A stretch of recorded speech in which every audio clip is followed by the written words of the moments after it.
はい皆さんこんにちははいဒီနေ့ဆက်ပြီးတော့ဖတ်ပါရစေပြီးတော့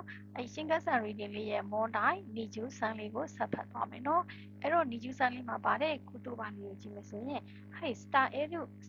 ကကြတော့ဖော်ပြသည်ပြောပြသည်နော်အဲ့ဒါဘူးကတော့ရွေးချယ်သည်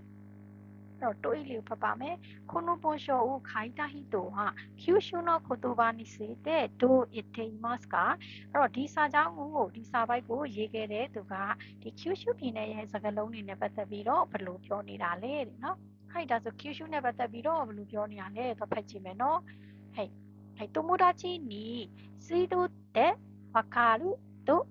聞かれましたတငယ်ချင်းစီကနေပြီးတော့စီတိုးဆိုတဲ့ဟာကိုနားလည်လားလို့မေးချင်ခံရပါတယ်စီတိုး水を入れるものと言ったらစီတိုးလားရေတွေကိုထည့်တဲ့အရာလားလို့မေးလိုက်တဲ့ခါမှာဆိုလို့ရှိရင်違うမှားတယ်နော်好きっていうことと答えましたကြိုက်တာလို့ပြောတာဆိုပြီးတော့ပြန်ဖြေခဲ့တယ်တဲ့နော်その人は九州から来た人で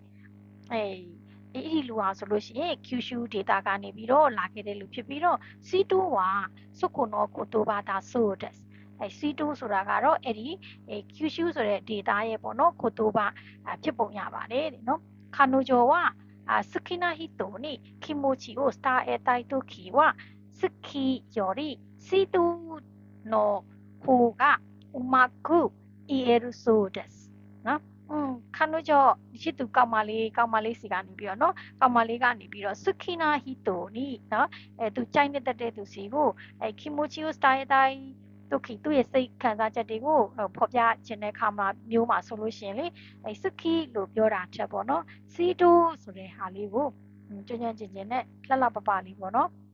လို့သုံးပုံရပါတယ်တဲ့はい私は東京の人ですからကျွန်တော်ကတော့東京ကလူ東京ဒေတာကလူဖြစ်တဲ့အတွက်ကြောင့်မို့လို့そのような言葉を持っていませんအဲ့လို言葉လေးတွေကိုမသိဘူးတဲ့たくさんの言葉を持っているとဒီစကားလုံးတွေအများကြီးကိုသိနေမယ်ဆိုလို့ရှိရင်တဲ့気持ちに一番合うものを選ぶことができてစိတ်ထဲမှာပေါ့နော်စိတ်ထဲမှာအကိုက်ညီဆုံးအရာတွေကိုရွေးချယ်နိုင်တဲ့အကြောင်းအရာမျိုးတွေလည်းဖြစ်လာနိုင်ပြီးတော့ဖြစ်လာရင်ကောင်းမှကောင်းနေဆိုတဲ့ကောင်းနေဆိုတာမျိုးပေါ့နော်ကိုမိုးကြီးမာစတာတွေးနေခဲ့ပါတယ်တဲ့နော်အဲ့တော့စကားလုံးတွေအများကြီးကိုတိုးပါတွေအများကြီးကိုသိနေမယ်ဆိုလို့ရှိရင်စိတ်ထဲမှာဒီအကိုက်ညီဆုံးအကြောင်းအရာကိုရွေးချယ်နိုင်တာမျိုးလည်းပဲဖြစ်လာနိုင်မှာဆိုတဲ့ဟာမျိုးသူတွေးမိပါတယ်တဲ့နော်အဲ့ဒါဆိုလို့ရှိရင်ဒီဘိုးရှောနဲ့ဒီမှာစာရေးသူကနေပြီးတော့ဒီကျူရှုပြည်နယ်ရဲ့စကားလုံးတွေနဲ့ပတ်သက်ပြီးတော့ဘယ်လိုပြောနေလဲဆိုရင်စနေတို့ကဒီလေးချောင်းကိုတော့ဖတ်ကြည့်မယ်ပေါ့နော်他のところに住んでいる人にはเนาะတခြားဒေတာမှာနေတဲ့သူကတော့ပေါ့နော်意味がわからなくて難しいですเนาะအဓိပ္ပာယ်ကနားမလည်နိုင်ဘူးပေါ့နော်နားမလည်နိုင်ဖြစ်ပြီးတော့ခက်ခဲပါတယ်တဲ့2番友達は九州の言葉を使った方が気持ちが伝えやすいようですတကယ်ကြီးကပေါ့နော်九州ဒေသရဲ့言葉တွေကိုသုံးရတဲ့ခါကသူ့အတွက်ဒီစိတ်ခံစားမှုအနေနဲ့သူကပေါ့နော်ဖော်ပြစိတ်ခံစားမှုဖော်ပြတာကလွယ်ကူတဲ့ပုံပေါ်ပါတယ်တဲ့နော်いろいろな場所にたくさんの知らない言葉があるのは不便ですနော်ဒီအမျိုးမျိုးသောအရာတွေမှာဆိုလို့ရှိရင်အမျိုးမျိုးသောနေရာဒေသအမျိုးမျိုးမှာပေါ့နော်ဒီမသိတဲ့စကားလုံးတွေကလည်းရှိတဲ့အတွက်ကြောင့်မို့လို့အဆင်မပြေဘူးတဲ့自分も九州の言葉を使えば気持ちが上手に伝えられるကိုယ်တိုင်လည်းပဲ九州ရဲ့言葉ကိုသုံးမယ်ဆိုလို့ရှိရင်စိတ်ခံစားချက်တွေကပို့ပြီးတော့ပြောချင်တဲ့အကြောင်းအရာတွေပေါ့နော်ကျွမ်းကျင်နဲ့သူပြီးတော့သူဖော်ပြနိုင်လိမ့်မယ်ပြောပြနိုင်တယ်လို့ဖြစ်လာပြောပြနိုင်တယ်ပေါ့နော်ပြောချင်တဲ့အရာတွေထိထိမိမိနဲ့သူပြောပြနိုင်လာမယ်တဲ့အဲ့တော့ဒါဆိုလို့ရှိရင် QQ ဒေတာရဲ့စကားလုံးနဲ့ပတ်သက်ပြီးဘယ်လိုပြောနေလဲအဲ့တော့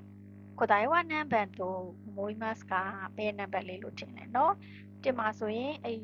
QQ မှာတခြားသောနေရာတွေမှာနေတဲ့သူတွေကအဓိပ္ပာယ်တွေကိုနားမလည်တဲ့အတွက်မဇုခရှိဖြစ်တယ်ဆိုတဲ့အကြောင်းအရာကိုပြောခဲ့ဘူးပေါ့နော်တကူက အမျိုးမျိုးသောနေရာဒေသတွေမှာဆိုလို့ရှိရင်နေရာဒေသအမျိုးမျိုးမှာမသိနိုင်တဲ့စကားလုံးတွေကလည်းရှိတဲ့အတွက်ကြောင့်ဖူပန်းဖြစ်တယ်ဖူပန်းဖြစ်တဲ့အကြောင်းအရာလည်းမပြောသွားဘူးပေါ့နော်နောက်တစ်ခုကကိုယ်တိုင်ကဒီ Kyushu ခုတိုဘာတွေကိုသုံးမယ်ဆိုလို့ရှိရင် Kimochi ကဂျော်ဇူနီ style လာလဲလူကျွမ်းကျွမ်းကျင်ကျင်နဲ့ဒီဖော်ပြနိုင်မယ်ဆိုတဲ့ဟာမျိုးထိထိမိမိကျွမ်းကျွမ်းကျင်ကျင်ဖော်ပြနိုင်မယ်ဆိုတဲ့ဟာမျိုးကလည်းမပြောသွားဘူးပေါ့နော်ပြီးတော့ကိုတိုင်ဝနိဗန်တက်เนาะသူတငယ်ချင်းဟာဆိုလို့ရှိရင် Kyushu ရဲ့သူက Kyushu မှာနေထိုင်နေတဲ့သူဖြစ်တဲ့အတွက်ကြောင့် Kyushu ရဲ့ခုတိုဘာ Kyushu ဒေတာမှာသုံးတဲ့စကားလုံးတွေကိုသူ့အတွက်သုံးရတာကသူ့ရဲ့စိတ်ခံစားချက်မှာပို့ပြီးတော့လွယ်ကူတဲ့ပုံလေးဖြစ်နေတာပေါ့နော် Hi ကိုတိုင်ဝနိဗန်တက် Hi နောက်ချိန်မှာပြန်တွေ့ပါမယ်ရှင်မထားနဲ့